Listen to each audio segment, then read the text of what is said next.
नमस्कार। The middle class mistake में एक बार फिर से आपका स्वागत है। मैं हूं आपकी होस्ट और हम यहां लेखक संचित तक्सली की किताब the truth about investing 100 myths debunked में दिए गए निवेश से जुड़े मिथकों की परतें खोल रहे हैं। हम इस समय चैप्टर 6 यानी निवेश के परिणाम और धैर्य पर बात कर रहे हैं। पिछली बार हमने मिथ 53 पर चर्चा की थी और यह समझा था कि कैसे एक सलाहकार के साथ वो मुझे सब पता है वाला रवैया हमें अपने ही वित्तीय लक्ष्यों से दूर कर सकता है। आज हम इस अध्याय के आखिरी और शायद सबसे आम मिथक पर बात करने वाले हैं। सोचिए, आप एक बेहतरीन डिश बनाना चाहते हैं, तो क्या आप दुनिया के 20 सबसे अच्छे मसाले एक साथ एक ही बर्तन में डाल देंगे? शायद नहीं। नतीजा शायद कुछ ऐसा होगा जिसे कोई खा नहीं पाएगा। निवेश का भी कुछ ऐसा ही हाल है। हमें लगता है कि जितनी ज्यादा चीजें मिलाएंगे, नतीजा उतना ही बेहतर होगा, और यहीं से जन्म लेता है मिथ 54। मेरी डिजाइन की हुई स्ट्रैटेजी बेस्ट है, पैसा बनेगा। ये एक बहुत ही दिलचस्प मनोवैज्ञानिक जाल है असल में। निवेशक अक्सर ये मानते हैं कि अगर वो कई सारी निवेश रणनीतियों को मिलाकर एक बहुत ही जटिल मतलब एक कॉम्प्लेक्स पोर्टफोलियो बना लें, तो वो बाजार को आसानी से मात दे देंगे। उन्हें लगता है कि उनकी अपनी बनाई हुई रणनीति किसी भी साधारण सरल रणनीति से कहीं ज्यादा बेहतर है। इसके पीछे एक व्यक्तिगत सोच होती है, एक विश्वास कि मैंने इसे बनाया है तो ये खास होगा। और ये सोच आती कहाँ से? मतलब क्यों हमें ऐसा लगता है कि जटिलता का मतलब है बेहतर परिणाम? देखिए, इसे कॉम्प्लेक्सिटी बायस कहते हैं। हमें अवचेतन रूप से मतलब सबकॉन्शियसली ऐसा लगता है कि जो चीज़ समझने में मुश्किल है वो ज़्यादा प्रभावशाली या शक्तिशाली होंगे। एक निवेशक जिसने 15 अलग-अलग फंड्स, कुछ विदेशी स्टॉक्स और 2-3 तरह के बॉन्ड्स को मिलाकर एक रणनीति बनाई है, उसे लगता है कि वो ज़्यादा समझदार और सोफिस्टिकेटेड है उस निवेशक से जिसने सिर्फ 3-4 अच्छे इंडेक्स फंड्स में पैसा लगाया है। ये एक तरह से अहंकार को भी तुष्ट करता है कि देखो मेरा पोर्टफोलियो कितना अनोखा है। हाँ, ये बात तो है। सोफिस्टिकेशन का एक अलग ही आकर्षण होता है। लेकिन जैसा किताब में बताया गया है, ये जटिलता ही सबसे बड़ी समस्या बन जाती है। पहुंच, सुविधा, पारदर्शिता और तरलता, ये सारे शब्द थोड़े भारी लगते हैं, लेकिन असल में इनका मतलब क्या है जब हम एक जटिल पोर्टफोलियो की बात करते हैं? चलिए इसे एक कहानी से समझते हैं। मान लीजिए 2 निवेशक हैं। एक है मिस्टर शर्मा, जिन्होंने अपनी बेस्ट रणनीति बनाई है। उनके पोर्टफोलियो में 12 अलग-अलग म्यूचुअल फंड्स हैं, कुछ छोटे स्टॉक्स हैं जो किसी दोस्त ने बताए थे, एक रियल एस्टेट का टुकड़ा है जो अभी बन रहा है और कुछ अनलिस्टेड कंपनियों के शेयर भी हैं। कागज पर तो ये बहुत प्रभावशाली लगता है। और दूसरे निवेशक? दूसरी है मिस गुप्ता। उनका पोर्टफोलियो बहुत सीधा-साधा है। उन्होंने एक अच्छा लार्ज कैप इंडेक्स फंड, एक मिड कैप फंड, एक फ्लेक्सी कैप फंड और थोड़ा पैसा डेट फंड में लगा रखा है। बस 4 निवेश। अब मान लीजिए दोनों को अचानक एक मेडिकल इमरजेंसी के लिए 10 लाख रुपए की जरूरत पड़ती है। अच्छा, यहाँ से चीजें दिलचस्प होती हैं। बिल्कुल। मिस गुप्ता अपने ब्रोकर को फोन करती हैं या ऐप पर जाकर कुछ यूनिट्स बेच देती हैं। 2 से 3 दिन में पैसा उनके बैंक अकाउंट में आ जाता है। मामला साफ और सरल। बिल्कुल। अब मिस्टर शर्मा की बारी। वो अपने 12 फंड्स देखते हैं। उन्हें समझ नहीं आता कि कौन सा बेचें, किस में कितना प्रॉफिट है, किस पर कितना टैक्स लगेगा। रियल एस्टेट वाला पैसा तो फंसा हुआ है, उसे बेच नहीं सकते। अनलिस्टेड शेयर कौन खरीदेगा पता नहीं। वो अपने कुछ फंड्स बेचने की कोशिश करते हैं तो पता चलता है कि कुछ में 1 साल का लॉक इन पीरियड है। ओहो।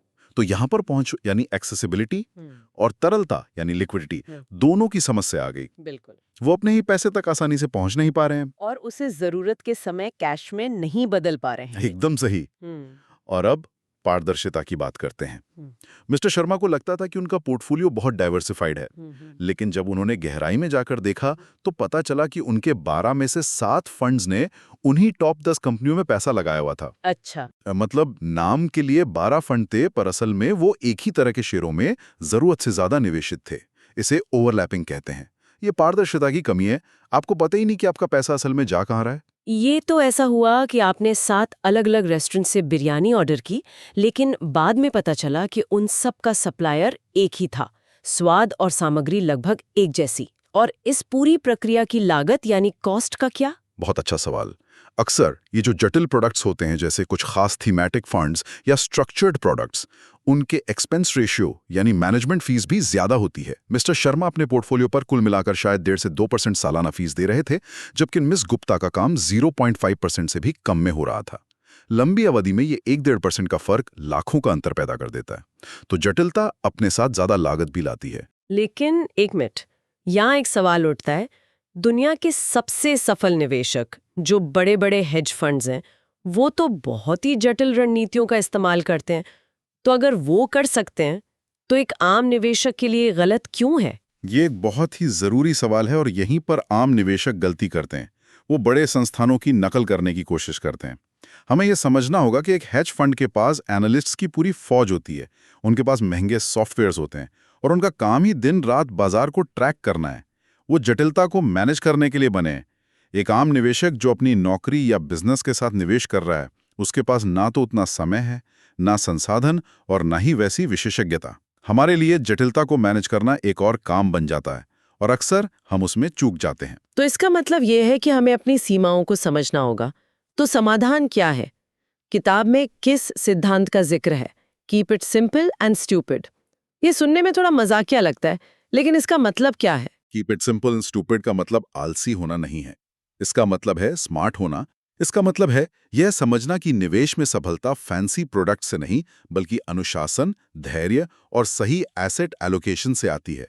एक सरल पोर्टफोलियो का मतलब है कि आप उसे आसानी से समझ सकते हैं, उसे ट्रैक कर सकते हैं और सबसे जरूरी, मुश्किल समय में उसके साथ टिके रह सकते हैं। जब बाजार गिरता है तो मिस्टर शर्मा अपने 15 निवेशों को देखकर घबरा जाएंगे, लेकिन मिस गुप्ता अपने 4 निवेशों पर भरोसा रख पाएंगी, क्योंकि उन्हें पता है कि उन्होंने क्या और क्यों खरीदा है। और इसका एक और पहलू है जिसके बारे में लोग अक्सर नहीं सोचते, जो किताब में भी बताया गया है। हमारे बाद हमारे परिवार का क्या होगा? ये सबसे जरूरी और अक्सर नजरअंदाज किया जाने वाला बिंदु है। मान लीजिए निवेशक को कुछ हो जाता है, उनके परिवार वालों यानी डिपेंडेंट्स को उनके निवेश को संभालना है। अब आप सोचिए, मिस्टर शर्मा के परिवार वालों के लिए वो 15 अलग अलग निवेश, जिनके पासवर्ड्स, फोलियो नंबर्स और नियम कानून अलग अलग हैं, उन्हें समझना कितना मुश्किल होगा। वो एक पहेली बन जाएगा। शायद उन्हें पता भी न चले कि कुल कितना पैसा कहाँ लगा है। ये तो बहुत ही डरावनी स्थिति है, खासकर भारत जैसे देश में, जहां अक्सर परिवार का एक ही सदस्य सारे वित्तीय मामले देखता है। उनकी गैर मौजूदगी में बाकियों के लिए ये एक बड़ी मुसीबत बन सकती है। बिल्कुल। वहीं मिस गुप्ता के परिवार के लिए चीजें कितनी आसान होंगी। उन्हें पता है कि बस ये 4 फंड्स हैं। उन्हें समझना, क्लेम करना या मैनेज करना बहुत सीधा और सरल है। तो एक सरल पोर्टफोलियो सिर्फ आपके लिए नहीं, बल्कि आपके परिवार के भविष्य के लिए भी एक तोहफा है। ये आपकी वित्तीय विरासत को सरल और सुलभ बनाता है। तो कुल मिलाकर, जितना सरल हम अपना पोर्टफोलियो रखेंगे, लंबी अवधि में संपत्ति बनाने की हमारी संभावनाएं उतनी ही बेहतर होंगी। हम भावनाओं में बहकर या जटिलता के आकर्षण में फंसकर अपने ही रास्ते में मुश्किलें खड़ी नहीं करेंगे। सही। निर्णय लेने में मदद के लिए किताब कुछ सवाल सुझाती है जो हर निवेशक को समय समय पर खुद से पूछने चाहिए। ये एक तरह से सेल्फ चेक है। अच्छा, जैसे कि कौन से सवाल? पहला और सबसे महत्वपूर्ण सवाल, जब बाजार में बहुत ज्यादा उथल-पुथल मची हो, यानी हाई मार्केट वॉलेटिलिटी का दौर हो, तब आपकी रणनीति कैसा प्रदर्शन करती है? क्या वो दबाव में बिखर जाती है या मजबूती से खड़ी रहती है?